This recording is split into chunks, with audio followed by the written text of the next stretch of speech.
hidup kita harus diwarnai dengan damai sejahtera. Ya, kita akan membaca kebenaran firman Tuhan di dalam 2 Korintus 4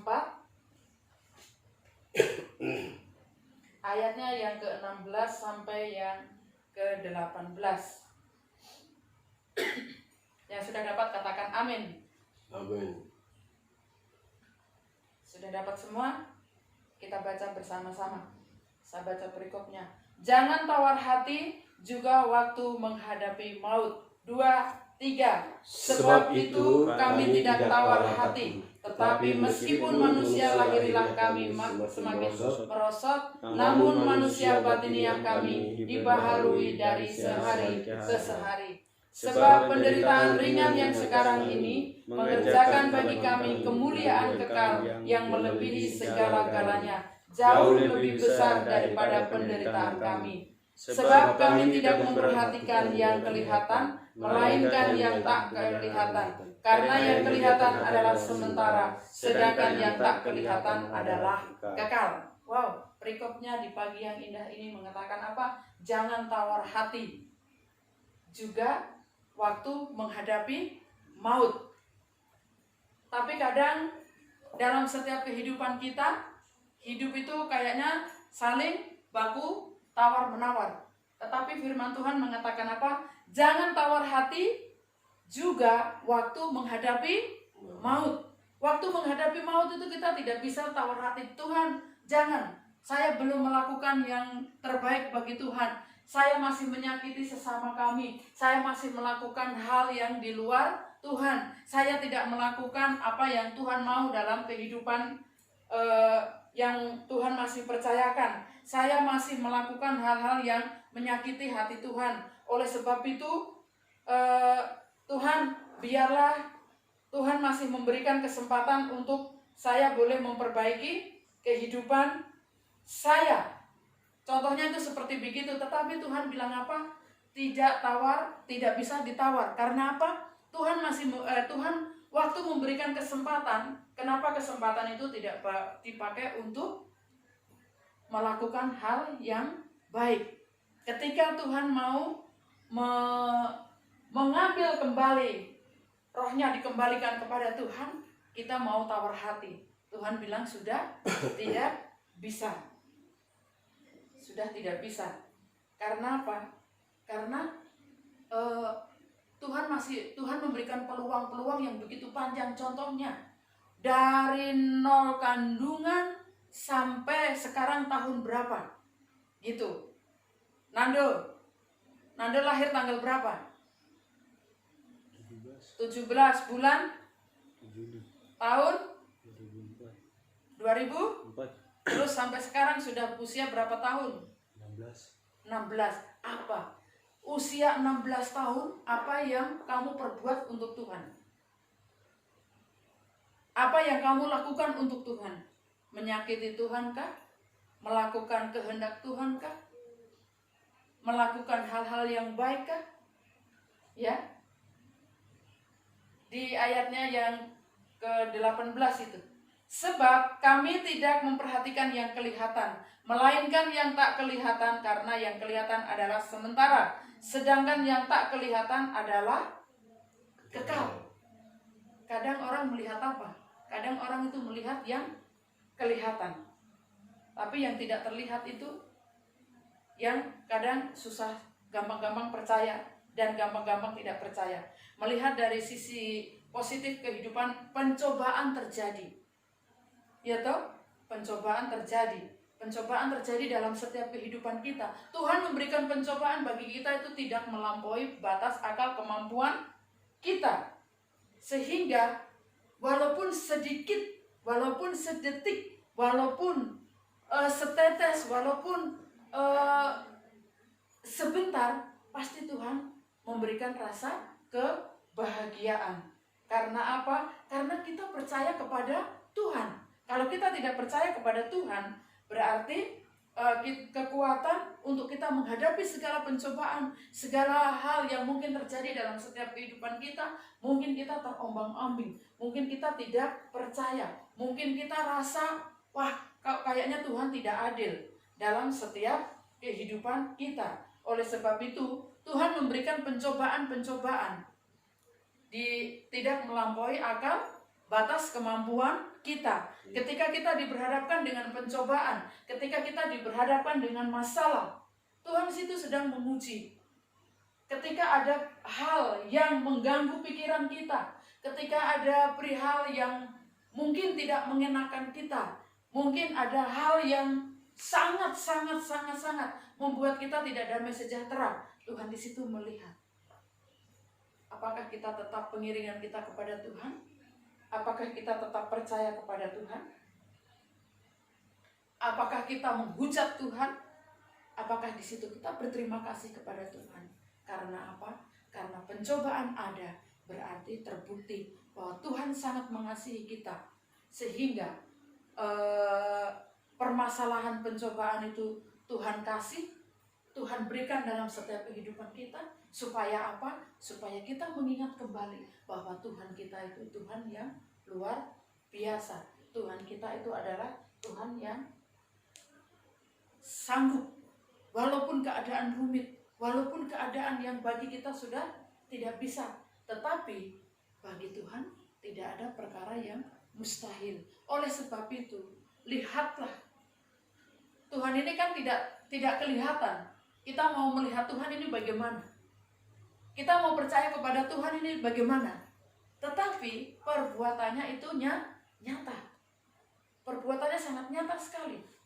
Coba, kalau hari ini kita mungkin dalam keadaan sakit, mungkin hari ini kita mungkin dalam keadaan yang sangat mustahil. Tetapi bagi Tuhan tidak ada perkara yang mustahil. Tetapi bagi Tuhan sangatlah kecil. Bagaimana kita menyikapi, bagaimana kita menyerahkan sepenuhnya ini kepada Tuhan. Kita percaya bahwa Tuhan pasti memberikan kekuatan untuk menghadapi segala pencobaan, dan Tuhan pasti memberikan jalan keluar. Karena pencobaan tidak melebihi kekuatan, tidak melebihi batas kemampuan kita. Sebab Allah setia, karena itu kita harus memprioritaskan Tuhan dalam segala kehidupan yang Tuhan masih anugerahkan bagi kita. Ya, kalau kita merenungkan kebenaran firman Tuhan ini, mungkin secara manusia, kalau kita membaca perikop dari kebenaran firman Tuhan ini, jangan tawar hati juga waktu menghadapi maut. Sebab itu kami tidak tawar hati, tetapi meskipun manusia lahiriah kami semakin merosot, namun manusia batiniah kami dibaharui dari sehari ke sehari. Contohnya itu begini, manusia lahiriah kita semakin merosot. Tuhan perintahkan bilang, lakukan kebenaran firman Tuhan. Jangan mencuri, jangan melakukan hal, jangan merokok, jangan berzina, jangan ini. Tetapi itu yang tadi firman Tuhan, manusia lahiriah kita merosot, tetapi Tuhan tidak pernah membiarkan itu. Kasih setia Tuhan senantiasa nyata dalam setiap kehidupan kita. Bahkan kita semakin dibaharui, tetapi kita tidak menyadari itu. Dari sehari ke sehari, dari waktu, dari tahun, dari bulan, Tuhan selalu membaharui. Tapi kadang manusianya kita sendiri, kedagingan kita sendiri, yang kita kadang tidak mau memperhatikan, kadang kita tidak mau melakukan itu. Itu yang firman Tuhan ini sangat bagaimana ya? Kalau kita baca ulang. Sebab itu kami tidak tawar hati. Tetapi meskipun manusia lahiriah kami semakin merosot, namun manusia batiniah kami dibaharui dari sehari ke sehari. Perilaku kita semakin frontal. Perilaku kita semakin tidak menyukakan Tuhan. Perilaku kita sangat menyakiti hati Tuhan. Perilaku kita sangat mungkin Tuhan bisa murka. Tetapi Tuhan masih membaharui manusianya kita ini, kedagingan kita. Itu dari hari ke hari. Tuhan baharui terus. Contohnya itu begini. Tuhan ampuni, saya tadi telah mencuri, ampuni saya. Begini. Tuhan bilang begini, iya ampuni. Pengampunan aku turun. Tetapi begini, hari ini minta pengampunan, besok terulang kembali. Hari ini pengampunan, besok terulang kembali. Hari ini pengampunan, besok terulang kembali. Berarti tidak ada pertobatan yang sejati. Di sini Tuhan menuntut dalam setiap kehidupan kita bahwa kita harus melakukan pertobatan yang sejati. Pertobatan yang sejati itu seperti apa? Pertobatan yang sejati adalah kita mau melakukan apa yang menjadi maunya Tuhan. Kita mau melakukan apa yang menjadi maunya Tuhan. Kadang kita bosan, kadang kita jenuh, kadang kita tidak mau, kadang kita berontak, kadang kita mau seenaknya kita sendiri, kadang kita mau apa yang kita mau. Tetapi di situ Tuhan sedang menguji kita. Apabila kita mau melakukan hal-hal yang Tuhan mau, dari awalnya memang sakit, dari awalnya memang tidak mengenakan, tapi endingnya adalah sebuah kebahagiaan. Endingnya adalah sebuah anugerah yang luar biasa. Di ayatnya yang kedua, yang ke-17. Sebab penderitaan ringan yang sekarang ini mengerjakan bagi kami kemuliaan kekal yang melebihi segala-galanya, jauh lebih besar daripada penderitaan kami. Tadi saya sudah singgung itu. Ketika kita mau melakukan, ketika kami, contoh kecil saja bilang begini, Tuhan bilang begini, jangan merokok. Contoh, jangan merokok, tapi tetap merokok. Berarti keinginan. Kalau saya berhenti, aduh rasanya kecut, rasanya tidak enak di mulut, rasanya seperti begini, rasanya seperti begitu, yang tadi Mama sudah bilang, tidak mengenakan. Tetapi kalau kita lakukan itu enak bagi diri kita sendiri, tetapi menyakiti hati Tuhan. Contoh seperti begini, orang tua itu adalah wakil apa Nanda? Wakil Allah kedua. Orang tua nasihat jungkir balik. Orang tua nasihat, nyong, nona, kakak harus seperti begini. Bangun pagi itu harus begini. Mungkin mama terlalu protektif terhadap kakak, terhadap Nando. Bukan berarti mama itu terlalu bikin penekanan. Karena apa? Mama mau melakukan apa yang menjadi bagian mama. Karena itu perintah dari siapa? Yang pertama adalah perintah dari Tuhan. Yang kedua adalah perintah dari kewajiban dari Bapak dengan Mama sebagai orang tua. Kita punya kewajiban untuk memberikan arahan kepada anaknya. Oh, kalau yang begini tidak benar, jangan lakukan. Oh, kalau yang ini bagus, kerjakan. Nanti kalau ditegur seperti bikin nyong. Coba kalau jalan keluar sampai jam seperti begini, kalau Nado tahu waktu, berarti Mama tidak akan berbicara. Karena apa? Karena sudah tahu batasannya. Kalau nyong melakukan hal-hal yang terbaik, pasti Bapak dengan Mama bangga kan tidak? Pasti bangga. Sama saja halnya dengan Tuhan. Kalau Tuhan suruh melakukan perintahnya kita jalani, Tuhan contoh begini, Ani, kau lakukan ini. Siap, saya lakukan Tuhan. Saya akan memuji engkau, saya akan memuliakan engkau, saya akan bersaksi tentang engkau, saya akan menyampaikan kebenaran firman-Mu, saya akan menjadi alat-Mu, saya akan menjadi pendoa, saya akan menjadi penginjil, saya akan menjadi pemuji penyembah. Akhirnya kita lakukan. Tuhan kan pasti senang. Oh iya ya, seperti walaupun panas, walaupun hujan, jalan ke sana, jalan ke sini. Semua itu untuk yang tadi firman apa bilang, kemuliaan Tuhan. Nah, ketika kita melakukan bagiannya Tuhan, biasa di dalam doa itu, Tuhan melakukan bagiannya dan kita juga melakukan bagian kita untuk kita menyembah, kita memuji, kita melakukan hal yang apa Tuhan mau dalam setiap kehidupan kita. Kalau kita mau seperti begitu, Tuhan itu senang dengan kita. Sama saja, anak kalau melakukan hal yang apa yang dinasehatkan dari orang tua, Nyong harus belajar, Nyong harus lakukan ini. Kalau kamu punya cita-cita harus seperti begini, kamu mau seperti begini, berarti diarahkan. Berarti kalau mau masuk begini, sudah tahu apa yang harus dikerjakan, apa yang dilakukan. Jangan sampai mau masuk ke Akpol, tugasnya setiap hari tidak tahu. Berarti kegagalan nanti yang akan terjadi. Tetapi kalau mau melakukan apa yang orang tua sarankan, berarti keberhasilan nanti. Oh iya ya, dulu aduh, nanti itu menjadi kesaksian, menjadi sebuah kesaksian yang Nando kakak di mana saja nanti suatu saat menjadi orang besar, suatu saat Nando menjadi pemimpin, nanti itu akan bercerita begini, aduh, saya pu bapak, saya pu mama dulu itu kalau nasihat untuk saya, aduh, saya rasa-rasanya juga tidak mau terima. Saya rasa-rasanya juga saya tidak mau. Kenapa? Keluar sedikit, nanti dipanggil, ditelepon. Keluar sedikit, pasti kayaknya diproteksi. Tetapi benar juga ya, tidak ada salahnya.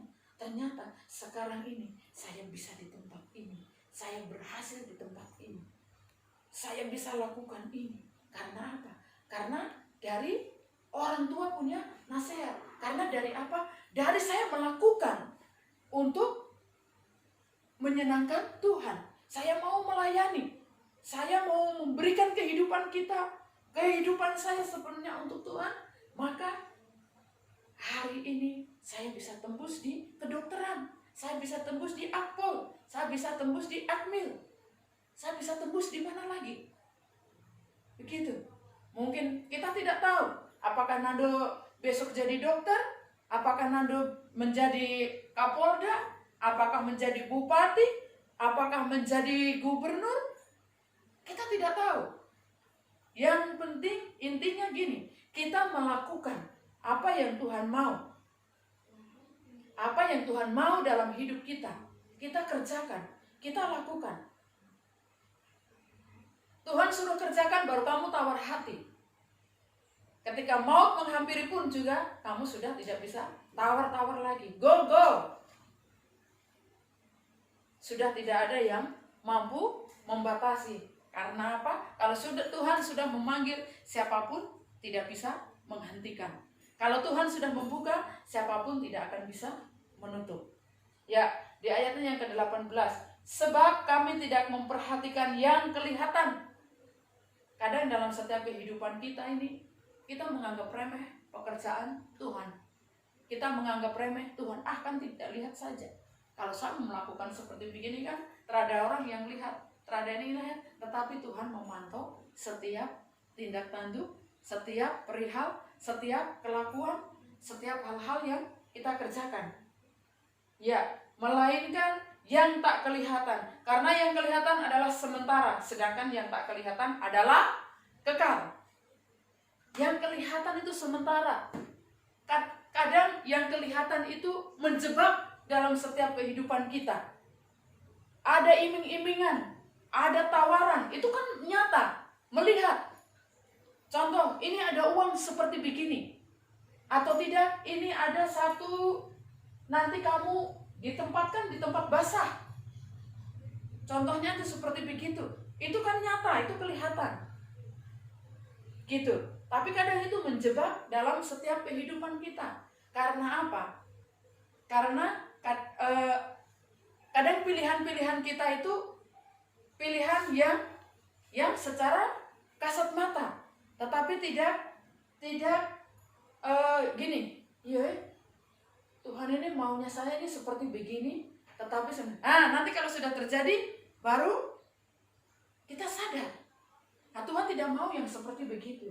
Makanya setiap tindak tanduk, setiap langkah kita, setiap perilaku kita itu harus meminta hikmat dari Tuhan.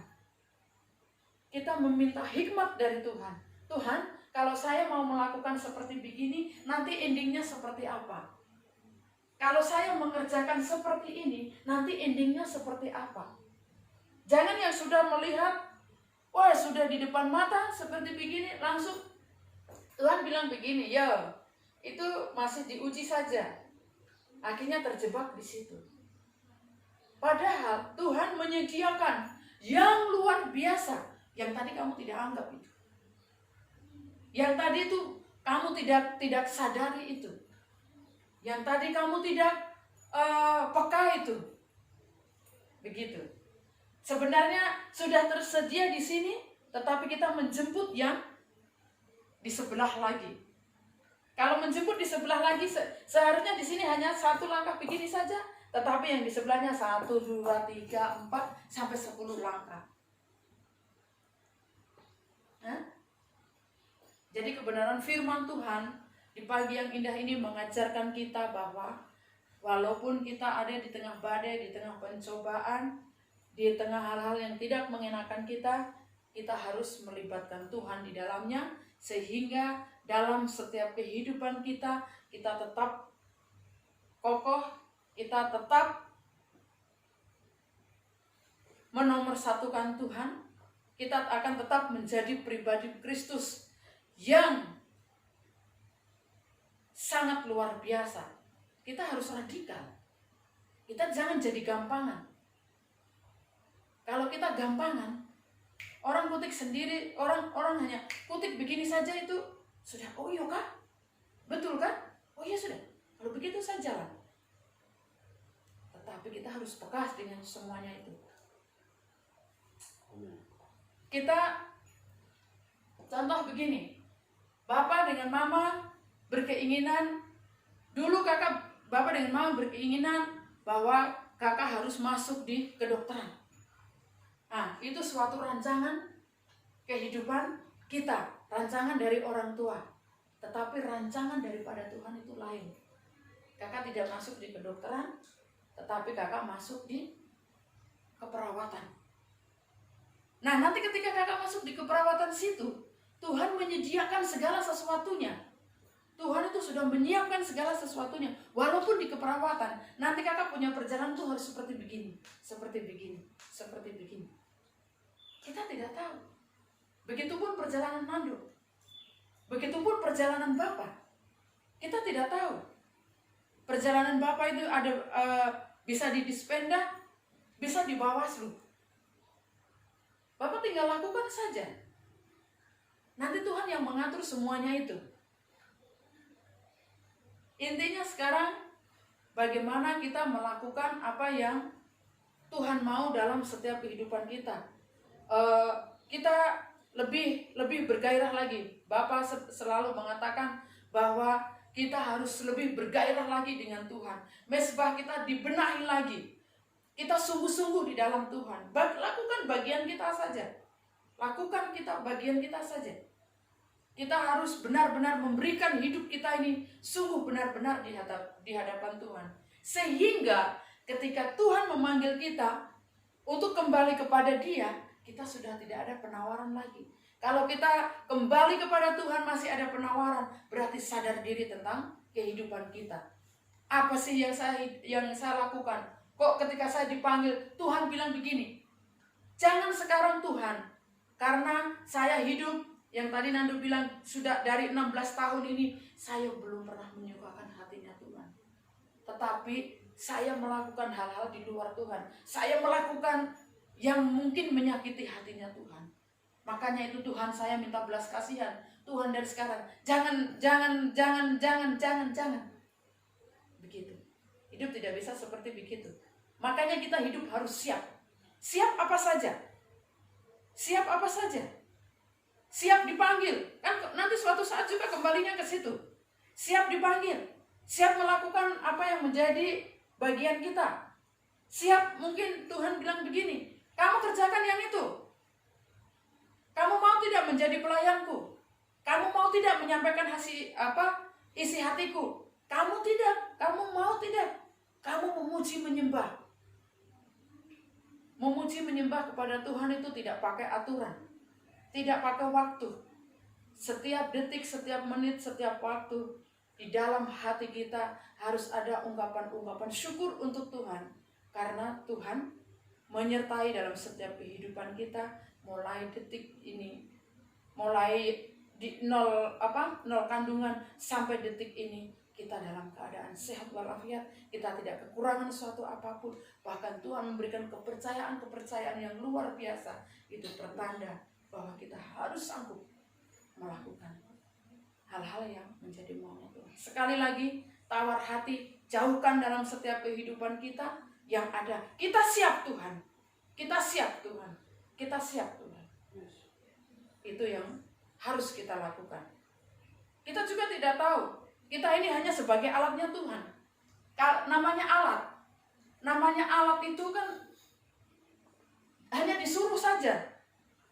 Bukan nanti kita yang menjadi pengendali, tidak.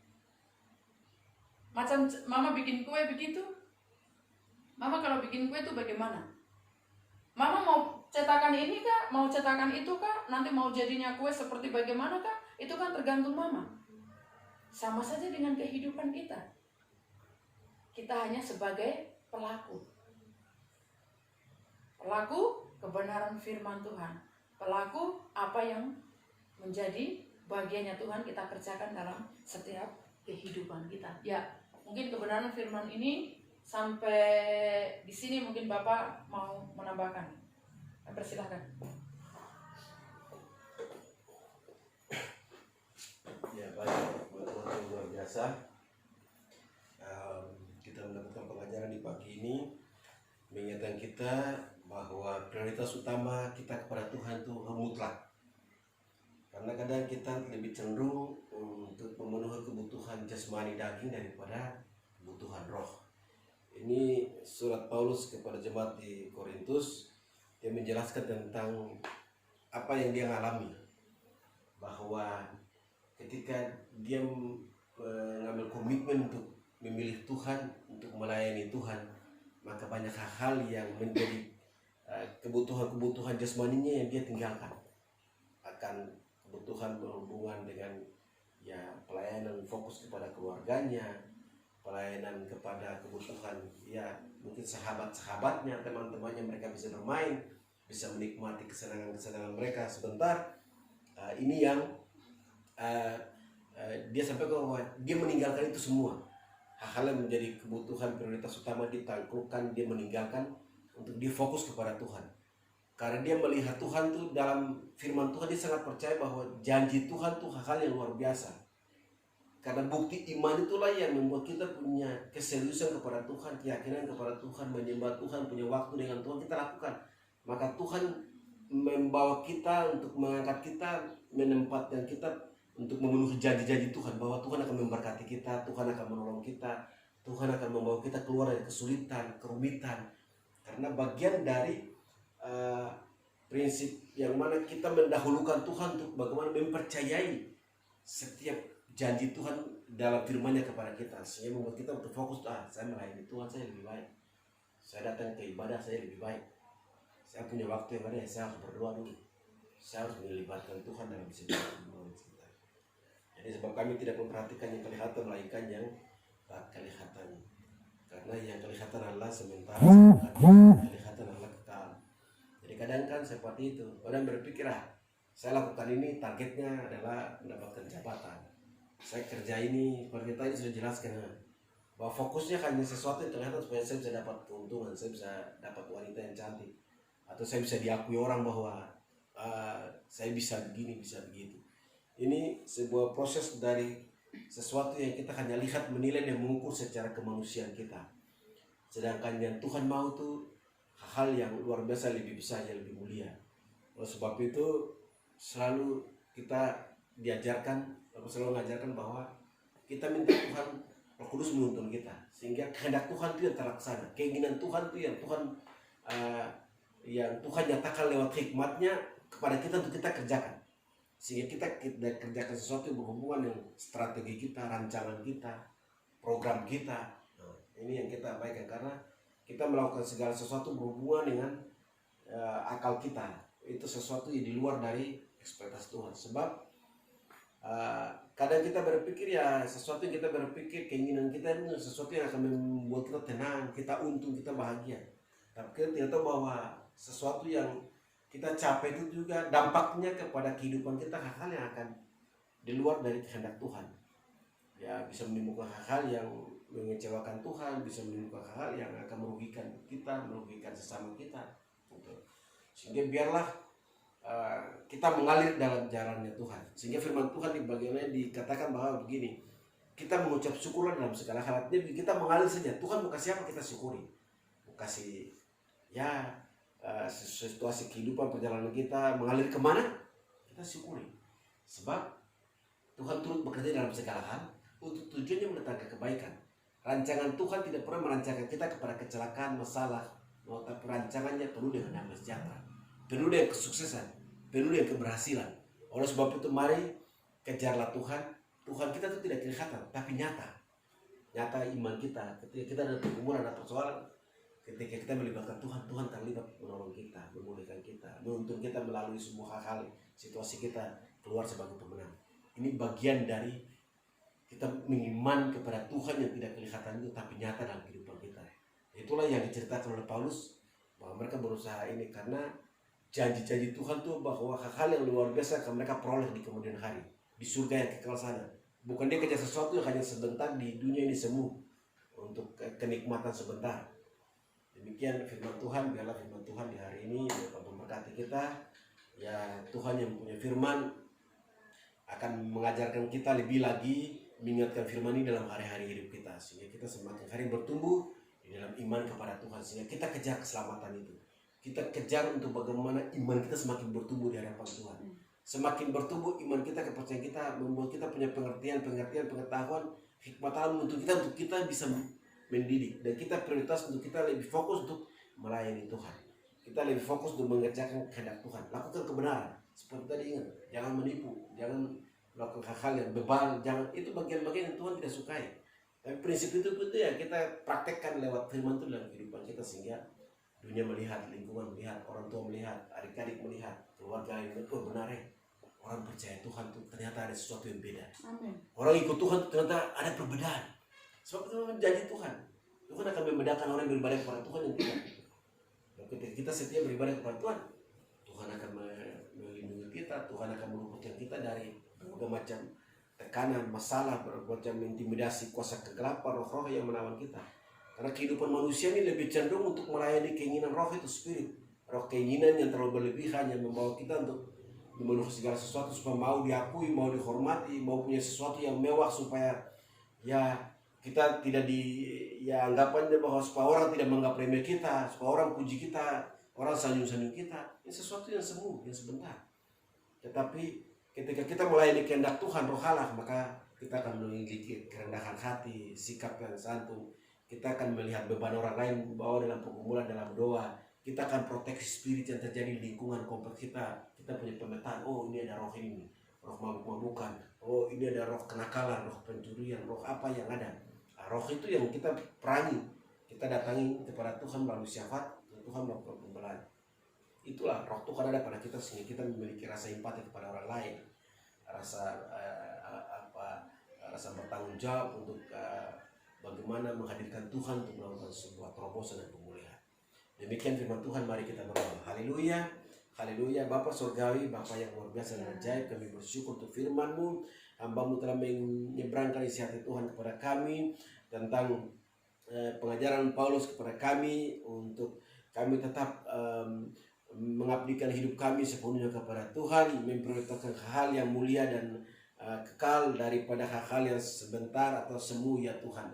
Dalam nama Yesus Tuhan, terima kasih untuk firman-Mu. Hamba-Mu yang telah menyampaikan dan menyeberangkan kebenaran Tuhan semakin mengurapinya, semakin bertambah, memperlengkapi dia lebih lagi, sehingga dia berdiri untuk Tuhan menyampaikan isi hati Tuhan, dapat menjelaskan itu secara rinci, secara baik, teratur, sesuai dengan kehendak Tuhan, sesuai dengan apa yang Tuhan mau, sehingga itu akan menjadi bekal atau menjadi makanan rohani yang akan dapat Tuhan menjadi gizi yang baik dalam tubuh kami, sehingga rohani kami semakin disegarkan, dibaharui, semakin bertumbuh untuk mengasihi Tuhan lebih dari apapun ya Tuhan. Terima kasih sekali lagi Tuhan, mengurapinya, memakainya lebih lagi, perlengkapi dia dalam pelayanannya ke depan, sehingga di mana saja dia berdiri akan menjadi perpanjangan tangan Tuhan untuk melakukan hal yang besar, sehingga setiap mata akan melihat, telinga akan mendengar bahwa kuasa di balik firman yang disampaikan itu dapat mengubahkan segala sesuatu dalam nama Yesus. Terima kasih keluarga sanak saudara famili bertalian darah yang masih mempunyai keyakinan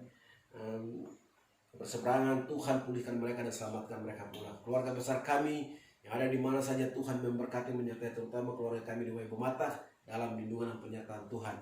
Terima kasih Bapak Gembala kami diberkati bersama istri dan anak-anak dalam kehidupan mereka, aktivitas mereka di mana saja mereka berada dalam penyertaan lindungan Tuhan. Jemaat kami diberkati, semua dalam aktivitas mereka diberkati di harimu yang kudus ini Tuhan. Biarlah setiap umat Tuhan berjumpa dengan Tuhan dalam ibadah, mereka pulang sehingga ada perubahan, ada terobosan, ada pemulihan terjadi, sehingga suasana surgawi itu ada di tanah kami, negeri kami ya Tuhan. Terima kasih, kami bersyukur untuk firman-Mu, Roh-Mu menuntun kami untuk menjadi pelaku firman. Kami bukan hanya sebagai pendengar tapi pelaku firman yang setia. Di dalam nama Yesus Tuhan kami bersyukur. Terima kasih. Saja buat semua kita bangkit berdiri. Tuhan, ibadah kami telah selesai, kami akan pulang tempat kami masing-masing dalam aktivitas kami. Di dalam nama Yesus Tuhan kami minta Tuhan berikan tangan-Mu dan memberkati kami. Tuhan, terimalah berkat Tuhan. Tuhan Yesus memberkati Engkau. Tuhan Yesus menyinarkan wajahnya kepadamu dan memberi engkau damai sejahtera dan sukacita. Pulanglah dan terimalah berkat Abraham, Ishak, Yakub mengalir dari timur, barat, selatan, utara, akan memenuhi lumbung-lumbung baku-bakumu. Engkau akan hidup penuh dengan sukacita karena Roh Allah menjadi penghibur, menjadi penolong yang akan mengingatkan firman Allah sehingga menuntun saudara dan saya untuk menjadi pelaku firman mulai hari ini terus kekal selama-lamanya. Di minggu kerja kami yang baru ini, kami minta penyertaan perlindungan Tuhan menyertai kami dalam melaksanakan aktivitas kami. Segala yang mengintimidasi, segala masalah Tuhan angkat, segala masalah problem Tuhan halaukan. Biarlah shalom Allah mengalir dalam kehidupan hamba, istri, dan anak-anak dalam rumah tangga kami, dalam keluarga kami, dalam lingkungan kami, dalam lingkungan kerja kami, di dalam nama Yesus Tuhan. Semua yang percaya Tuhan sama-sama katakan amin. Tuhan Yesus memberkati.